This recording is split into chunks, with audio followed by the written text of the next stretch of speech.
جیسے کہ ہم نام سے ہمیں پتہ چلتا ہے کہ اس میں اٹینشن اور سیلف کنٹرول کا مسئلہ ہوتا ہے. بچہ بہت امپلسو ہوتا ہے، ایسی باتیں کر جاتا ہے، ایسے کام کر جاتا ہے جس کی وجہ سے بہت کیئرلیس مسٹیکس اس کی کاؤنٹ کی جاتی ہیں، ایسی چیزیں بول دیتا ہے جو کہ نہیں بولنی چاہیے. اور ان بچوں کو بھی درستگی کی طرف لے کے جایا جا سکتا ہے جب ایکسپرٹ ہیلپ کے ساتھ، جہاں پہ کبھی کبھار ان کو ادویات دی جاتی ہیں، اور زیادہ جو ہوتا ہے ان کی بیہیویئر تھیراپیز ہوتی ہیں جس سے ان کو سکھایا جاتا ہے کہ اپنے آپ کو کیسے بہتر بنائیں. ڈاؤن سنڈروم جو ہوتا ہے وہ ہم دیکھتے ہیں کہ وہ ایک ایسی بیماری ہے جس میں کروموزومل لیول پہ یعنی جینیٹیکلی ایک فرق چیز ہوتی ہے. لیکن یہ بچے بھی جو ہیں ان کے کبھی کبھی تو ہلکا پھلکا مسئلہ ہو سکتا ہے، ان کی سمجھ کا، ان کی ریزننگ کا، اور کبھی زیادہ بھی مسئلہ ہو سکتا ہے. اور ان کو بھی لائف لانگ اگر سکھاتے رہیں، ان کے سکل بلڈ کرتے رہیں، ان کو سوسائٹی کا حصہ بنایا جائے تو یہ بچے بھی بہت بہترین طور پہ آگے بڑھ سکتے ہیں. اسی طرح سے ایک مسئلہ سیریبرل پیلسی کا ہوتا ہے، اور یہ بیماری کی شکل ہوتی ہے جس میں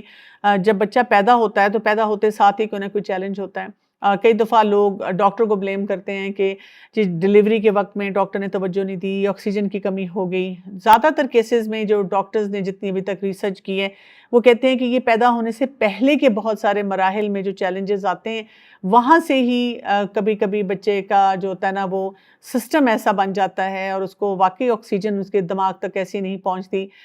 کہ وہ اس طرح کی بیماری کا شکار ہو جاتا ہے. اور اگین اس میں بھی پھر بہت سی تھیراپیز ہوتی ہیں جس کے ذریعے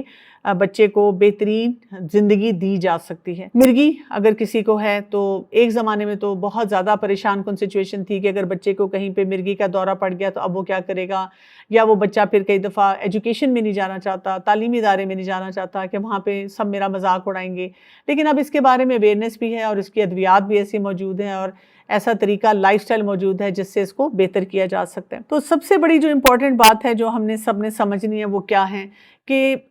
سپورٹ بہت چاہیے. اگر ہم سپورٹ دیں گے ایسے معاملات میں، یعنی اس میں ہم کہتے ہیں فیملی سینٹرڈ پریکٹسز ہونی چاہیے. یہ سپورٹ پیرنٹس کو ملنی چاہیے، والدین کو ملنی چاہیے، بچوں کو ملنی چاہیے، پورا خاندان جو ہے اس کو ملنی چاہیے، خاندان کی طرف سے ملنی چاہیے. اس کے علاوہ باہر کے جو ماحول ہے اس میں ملنی چاہیے. ہمارے پاس ایسے سینٹرز، ایسے ایکسپرٹس ہونے چاہیے جو ان کا علاج کرنے والے ہوں تاکہ بہترین طریقے سے ان کی رہنمائی کی جا سکے. اگر آپ قرآن پاک میں دیکھیں تو سورہ جو عبس ہے اس میں آیت نمبر 1 سے 4 جس میں رسول اللہ صلی اللہ علیہ وسلم جب کچھ امراء کے ساتھ بیٹھے ہوئے تھے، اور آپ صلی اللہ علیہ وسلم کی ایک شدید خواہش تھی کہ اگر میں ان کو دین کا پیغام پہنچاؤں اور یہ وہ بات سمجھ جائیں، اور اسی وقت وہ جو نابینا صحابی آئے اور وہ کچھ جاننا چاہ رہے تھے، تو اللہ سبحانہ وتعالیٰ نے یہاں پہ آپ صلی اللہ علیہ وسلم کو فرمایا کہ ان کی طرف توجہ دی جائے، ان کو سکھایا جائے. تو یہاں سے ہمیں یہ پتہ چلتا ہے کہ اگر ایک انسان اس کی کوئی اگر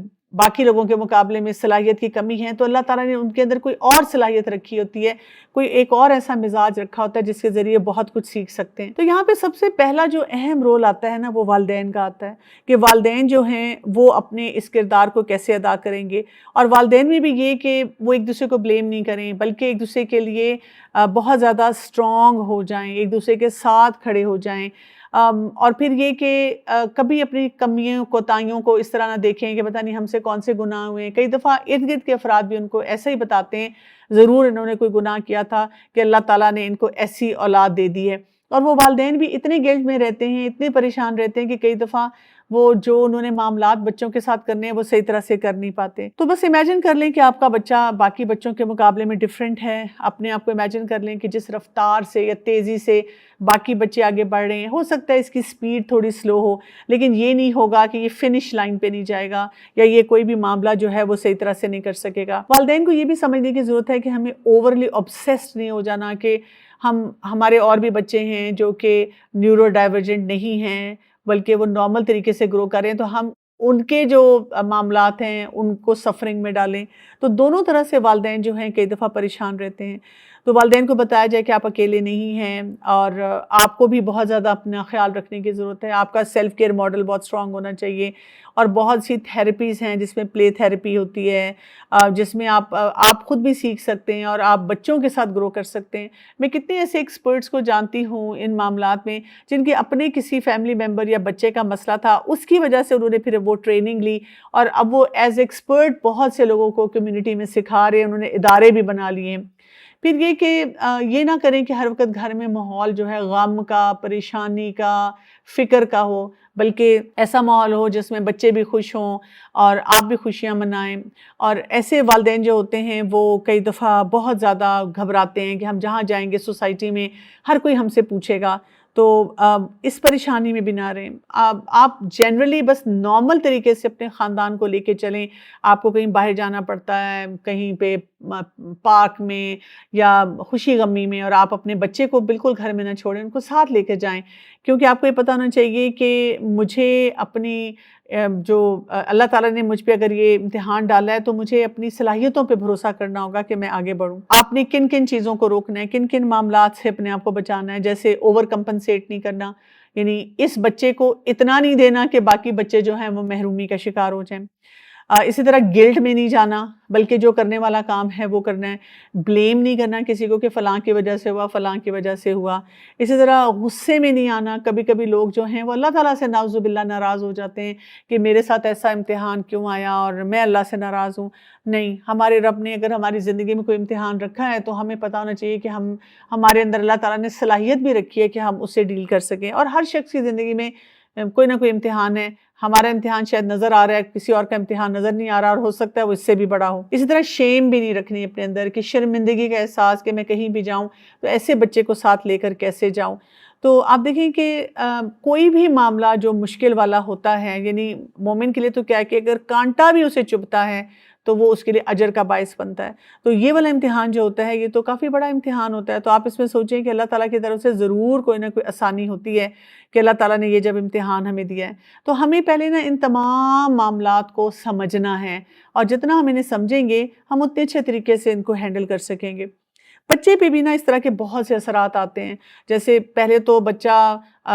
ڈیولپمنٹلی یعنی جب پیدا ہوا ہے، پیدائشی طور پہ بہت سارے چیلنجز لے کر آیا ہے۔ اب جب اس کے اپنے مائل سٹونز پیچھے ہیں اپنی عمر کے بچوں کے حساب سے، تو آپ سوچیں کہ اس کی کتنی فرسٹریشن ہوتی ہے، اس کے بھی جذبات ہوتے ہیں، اس کے کئی بیہیویئرز ہوتے ہیں جو اسے خود نظر آنا شروع ہو جاتا ہے کہ میرے بیہیویئرز وہ نہیں ہیں جو کہ باقی ارد گرد کے بچوں کے ہیں، اور اس کو نہیں سمجھ آ رہا ہوتا کہ وہ اپنے آپ کو کیسے ایکسپلین کرے، کیسے فٹ ان کرے، اور اس کے لیے پھر سوشلائز کرنا ایک بہت بڑا چیلنج ہو جاتا ہے۔ تو آپ دیکھیں کہ یہ جو مسئلے مسائل ہوتے ہیں نا، ایک چھوٹا سا بھی چیلنج ہو تو اس کے ساتھ ہمارے پاس ایک فزیکل چیلنج بھی آتا ہے، ایک ایموشنل چیلنج بھی آتا ہے، ایک لرننگ کا پرابلم بھی آتا ہے، کئی دفعہ میڈیکل پرابلم بھی ہوتا ہے، بار بار ہاسپٹل وزٹس بھی ہوتی ہیں۔